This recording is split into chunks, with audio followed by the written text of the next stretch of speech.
ভোরে ঢাকা মাওয়া এক্সপ্রেসওয়েতে নিমতলা ও হাসাড়ায় আলাদা দুর্ঘটনায় 4 জন নিহত হয়েছেন।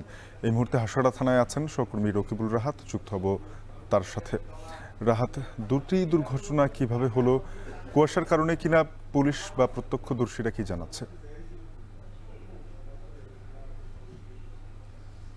শাফিন, আমি যদি আপনাকে এখন যেখানে দাঁড়িয়ে আছি সেখানকার বর্ণনা দেই, আমরা টের পাচ্ছি যে কুয়াশা সেটি কিন্তু বৃষ্টির মতো করে ইতোমধ্যে ঝরছে এবং কিছুক্ষণ আগেই আমার এই যে হাসারা থানার যিনি ওসি রয়েছেন তার সঙ্গে কথা হয়েছেন, তিনি বলেছেন যে ভোর রাতের দিকে এখানে প্রচন্ড কুয়াশা ছিল, যার কারণে কিন্তু আলাদা আলাদা দুইটি সড়ক দুর্ঘটনা হতে পারে বলে তিনি আমাদেরকে জানিয়েছেন। এবং এর একটি দুর্ঘটনা হয়েছে এই ঢাকা মাওয়া এক্সপ্রেসওয়ের নিমতলাতে।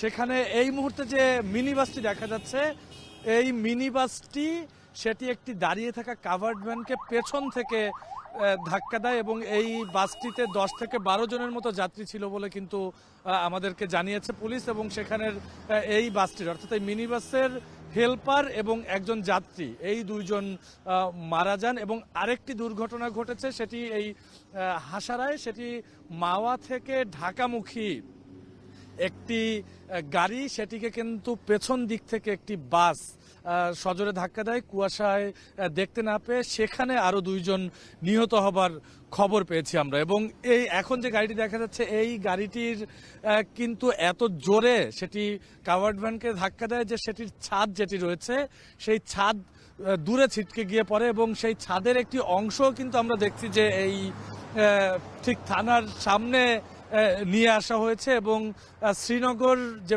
স্বাস্থ্য কমপ্লেক্স রয়েছে, শ্রীনগর স্বাস্থ্য কমপ্লেক্সে কিন্তু বেশ কয়েকজনকে ভর্তি করা হয়েছে। পুলিশ বলছে যে শ্রীনগর স্বাস্থ্য কমপ্লেক্সে যে 5 জনকে ভর্তি করা হয়েছে তাদের কয়েকজনের অবস্থাই আশঙ্কাজনক। এবং পরবর্তীতে যে দুর্ঘটনাটি ঘটেছে, অর্থাৎ হাসারায় যে দুর্ঘটনাটি ঘটেছে, সেই দুর্ঘটনায়ও কিন্তু বেশ কয়েকজন আহত হয়ে হাসপাতালে ভর্তি হয়েছে বলে আমাদেরকে জানানো হয়েছে থানা স্বাস্থ্য কমপ্লেক্স যেটি রয়েছে সেখান থেকে।